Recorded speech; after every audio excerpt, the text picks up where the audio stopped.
Aku kangen. Aku juga kangen.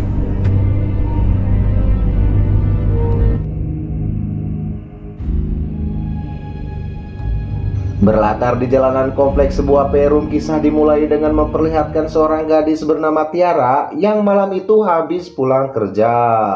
Sewaktu periksa dompet yang tidak ada di tasnya, Tiara dibuat ketakutan dengan entah itu jurig atau orang yang mengikutinya.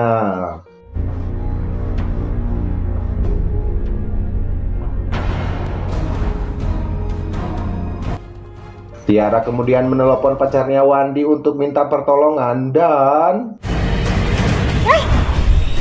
Siapa kamu? Mau ngapain kamu? Ya, yang mengikutinya adalah seorang cowok bernama Yoyo. Dia hanya ingin mengembalikan dompet Tiara yang sempat terjatuh. Gue cuma mau bilang, lo cantik. Cerita beralih ke rumah kakaknya Tiara yaitu Bima dan Depi yang waktu itu sedang bersih tegang gara-gara masalah uang dan uang. Kamu tadi katanya punya tabungan. Sini kasih aku. Jangan pelit sama istri. Tabungan aku dipinjam sama Tiara. Ditambah lagi Depi merasa kalau perhatian suaminya itu terlalu berlebihan pada adiknya Tiara, sehingga keperluan dia jadi terabaikan, apalagi dia sekarang lagi hamil muda. Tiara terus. Sumpah aku dengar kata Tiara, tinggal di sini malah jadi benalu. Tak berselang lama Tiara pulang dengan dianterin pacarnya. Buntut dari pertengkaran tadi, kini Tiara lah yang jadi sasaran. Mana uang? Uang apa, Mbak? Kamu kan punya utang sama Mas Bima. Sini balikin. Aku lagi butuh uang. Iya tuh, maaf ya Mbak ya, aku kan belum gajian. Terus Besok harinya Tiara kembali bekerja seperti biasa dengan menawarkan sebuah minuman kepada orang yang ada di sana. Namun tiba-tiba, ya, Tiara keserempet motor dan jatuh di pelukan Yoyo. Dan kejadian tersebut terlihat oleh Wandi sehingga... Ngapain lo megang-megang cewek gua? Justru gua nyelamatin dia, tau gak? Cerita beralih ke toko furnitur di mana tempat Yoyo bekerja. Waktu itu si bos akan pergi keluar kota selama 1 minggu dan Yoyo pun dikasih kepercayaan penuh untuk mengatur semuanya. Selama saya nggak ada, tolong kamu jaga di sini baik-baik. Tenang aja, bos. Beres. Sementara di tempat lain terlihat Bima, Wandi, Tiara, dan Depi sedang ngobrol serius tentang kelanjutan hubungan Tiara dan Wandi. Kapan kalian mau menikah? Namun ketika Wandi kasih jawaban, tiba-tiba... Kalau bulan depan saya nikahin Tiara gimana? Mas, nggak bisa kayak gini dong. Nggak bisa semudah ini. Ya, entah kenapa Depi tiba-tiba marah-marah seperti tidak menginginkan pernikahan terjadi. Setelah Wandi pergi, kembali terjadi ketegangan di antara mereka.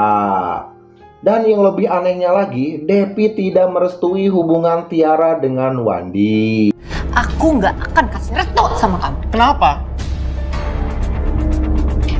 Karena merasa tersudutkan, Depi pun kemudian pergi. Depi, mau kemana kamu? Ternyata Depi pergi ke sebuah taman untuk menemui Wandi. Sehingga sekarang terungkap sudah, ternyata Depi dan Wandi memiliki hubungan terlarang di belakang suaminya. Bahkan anak yang dikandung Depi sekarang bukan anaknya Bima, melainkan titipan saham Panakol Bedug si Wandi. kamu sadar gak sih kalau aku lagi ngandung anak kamu? Terus ini anak mau dikemanain? Namun pertemuan mereka diketahui oleh Yoyo dan mencoba merekamnya. Bahkan keberadaan mereka hampir ketahuan sama Tiara dan Bima yang sedang mencarinya. Kamu ngapain di sini sendirian? Iya Mbak, tadi aku juga ngeliat Mbak lagi sama orang tuh. Siapa ya Mbak? Alhasil Tiara pun dapat ancaman dari Depi jika sampai ngadu sama suaminya. Kalau sampai kamu ngadu yang nggak enggak sama Mas Bim, aku bisa nyakitin kamu lebih parah. Kembali ke tempat di mana Tiara bekerja. Tiara kini kena marah dan ultimatum dari bosnya karena kerjanya kurang fokus. Kamu tuh sekarang ini masa training ya, dalam tahap training. Untung aja ada Yoyo datang dan memborong semuanya, sehingga Tiara selamat dari PHK. Nah, aku cuma mau ngasih tahu kalau cowok yang kamu deketin sekarang itu nggak baik buat kamu. Jelas ya. Tiara. Sementara di tempat lain, Wandi dengan mengendap-endap menemui Depi di rumahnya karena sudah kangen pingin ngalongok liang orok. Dan tanpa basa-basi mereka pun langsung pergi ke kamar dan... Aku kangen. Aku juga kangen.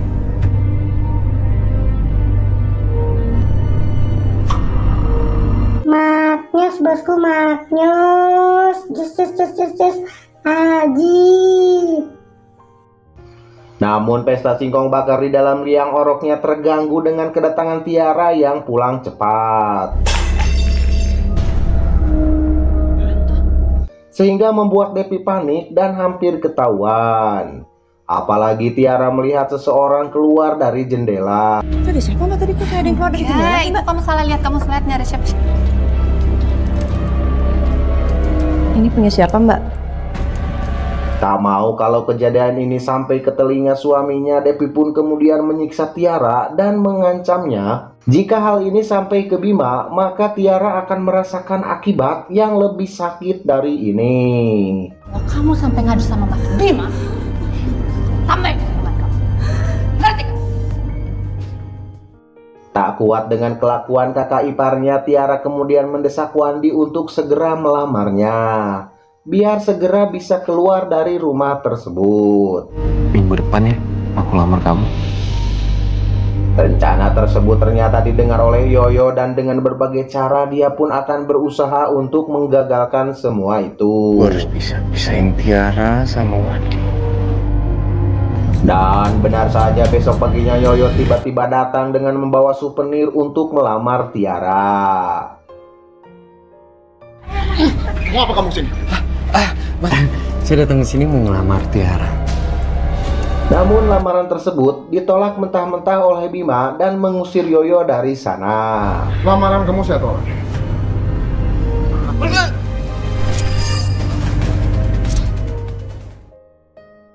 Mengetahui kalau Yoyo itu orang kaya, dengan sigap keadaan tersebut dimanfaatkan oleh Depi dan segera mengikuti Yoyo sampai ke tempat kerjanya. Depi kemudian menyampaikan maksudnya kalau dia siap membantu Yoyo untuk dapatkan Tiara. Asalkan dia harus ngasih imbalan 100 Tujuan saya juta. kesini cuma pengen ngebantuin kamu untuk dapetin Tiara. Imbalannya kamu harus kasih saya 100 juta. 100 juta doang mbak. Singkat cerita, hari pernikahan Tiara dan Wandi pun tiba. Depi kemudian berpura-pura minta tolong untuk memancing Tiara ke sebuah ruangan. Dan pada saat itulah Yoyo datang menculik Tiara kemudian membawanya kabur. Tiara nggak ada. Tiara pasti dibawa kabur sama Yoyo. Sementara di dalam mobil, Yoyo terus meyakinkan Tiara kalau Wandi itu bukan orang baik-baik. Dia sekarang ada main dengan kakak iparnya. Wandi itu tuh laki-laki biadab. Dia itu tuh udah main sama kakak ipar kamu. Namun Tiara tak percaya dengan semua itu dan terus berontak agar bisa keluar dari mobilnya Yoyo. Sehingga akhirnya terjadi kecelakaan.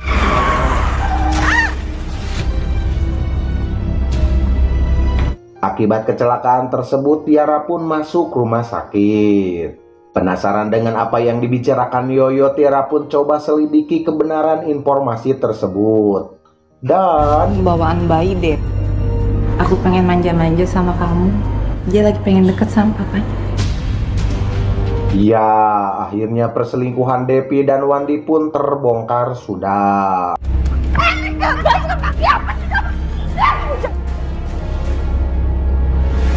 Tiara kemudian pergi untuk memberitahu semuanya kepada Bima. Namun apa yang terjadi? Ya, Depi malah jatuh dari tangga dan keguguran. Alhasil Tiara malah kena marah kakaknya dan diusir dari sana. serta dipecat dari status adiknya. Mulai sekarang aku nggak bakal anggap kamu sebagai adik aku sendiri. Dalam kebingungan tersebut, Tiara kembali ditolong oleh Yoyo dan dia berjanji akan membantunya untuk membongkar semuanya. Yoyo juga kemudian minta maaf dan jujur kalau sebenarnya dia bukan seorang bos, melainkan hanya pegawai biasa saja. Aku terpaksa untuk bohong sama kamu, sama Mas Bima, biar aku bisa dapetin hati mereka, termasuk kamu. Singkat cerita, akhirnya Yoyo dapat bukti perselingkuhan Wandi dan Depi dengan merekam percakapannya ketika mereka bertemu di sebuah taman. Dan video tersebut langsung dikirim kepada Tiara. Melihat semua itu, Tiara pun langsung memberitahunya sama Bima dan... Kurang ajar.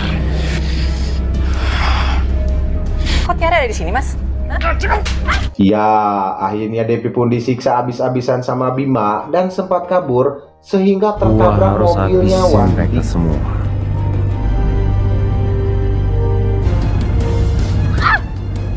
Lo semua harusnya mati tau gak?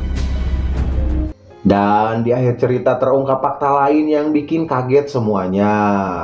Ternyata Wandi melakukan semua ini hanya untuk balas dendam atas kematian adiknya yang telah dikecewakan Bima demi menikah dengan Depi. Sementara nasib Depi akhirnya diceraikan oleh Bima. Sedangkan Yoyo dan Tiara berpacaran dan akan segera menikah. Tamat dengan ending yang sangat membagongkan.